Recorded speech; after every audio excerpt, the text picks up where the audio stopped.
Hello everyone, good morning. Happy tracking sa inyo guys. Yun, dito tayo sa Japan ngayon guys. No, before tayo mag-start guys, hingi ako sa inyo ng like, share, and subscribe sa ating channel. And ngayon guys, mag-ikot tayo dito sa loob. May hanapin tayong unit. No? Hanap tayo ng mga 6WF1, 6UZ1. At yun na rin yung ibang mga hinahanap ko. No? So, sasama ko kayo dito para kung sakali may matipuan tayo, makita nyo na rin. So stay tuned lang sa ating channel. Ayan, hello guys, welcome back. So ito, may nakita ko dito 10-wheeler 6UZ1. Ano kami naghahanap sa atin ito. So mga ganitong presyo guys, maabot din to ng mga 1.9, 2.1, 2.2, no? Depende guys, depende sa specification, no?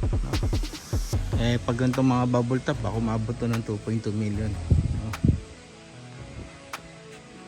Naka-airbag pa siya, hindi ko lang alam paano yung pag-uusapan about dito, no? Kung mag-additional pa ba kayo.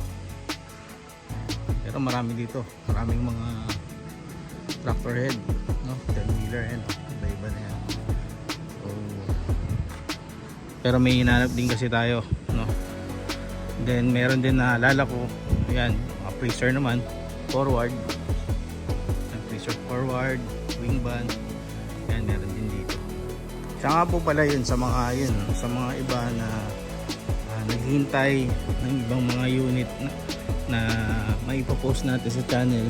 Minsan nagdi-delay guys, pero much better ma-recommend ako sa inyo, no? Pwede kayong ano na lang guys, punta na lang tayo, punta na lang kayo dito sa Subic on the spot, no? Ipapakita ko sa inyo yung unit. Ito po dun sa forward tayo, punta tayo dun sa kabila, no? Mas marami may mga bagong dating kasi guys, no, na unit, kaya punta tayo dun. Kaya sa mga maghahanap ng mga close band naman, dito ito, narrow type F. Okay lang. For HF1 to guys. Sa mga 16 feet. 16 feet na ano. So, ikot pa muna tayo guys. Hello guys, yun. So dito hindi pa natin makikita kung anong unit, kung mas maganda. Pero ano, halos lahat yan, isasalang na yan.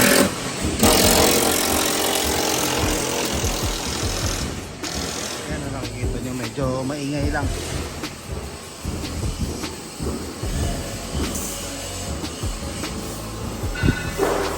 Ito puso. Ito stainless body. Dito pa muna tayo sa iba. So wala pa dito. Pa sa mga elf na close band guys. Hello guys, so ayan, nandito na tayo sa pinaka-huling, dito tayo sa pinaka-huling yard, no, nasa Japan. So eto, hindi, 12-wheeler pero 6UZ1, no? Oo, 12-wheeler na 6UZ1. So dito 8 stud, oh. Nice pa. Stud siya, oh. Wing band. Kurati sa ano yan, oh. Latest 10-wheeler naman to. Wala pa. So guys, yun, medyo mas marami na sigurong naidala dun sa ano, sa kabilang yarda nila. Kasi dito halos konti na lang yung mga unit na nakabuo na. Ayan, ito sana chrome, kaso hindi chrome yung mga bisagra. Titingin pa tayo dito. Sana, ganito sana yung gusto ng kliyente. Tignan natin. Ito kasi guys, hindi pa natin ma-appreciate yung unit kasi kino-convert pa siya. Wala pa. So, puro under conversion. Yung mga 10-wheeler wheel van. Tapos kasi guys, dito sa Japan, mas maganda kasi ang bidding, nakita nila sa bidding ngayon. Yun, wala pa. Wala pa tayong nakikita medyo maganda-gandang body.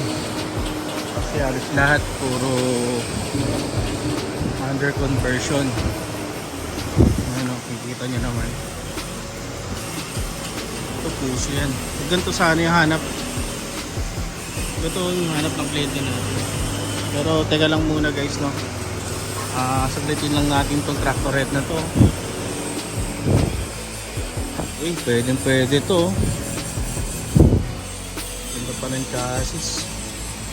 No?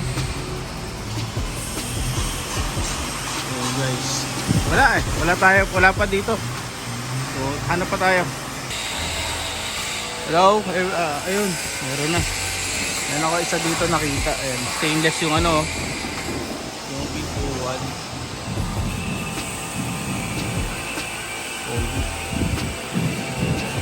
Class A pa yung chassis nya. Naka airbag nga lang.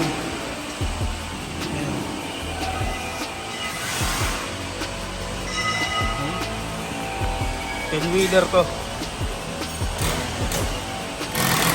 Color siya. Color green. 6W. 6UZ1.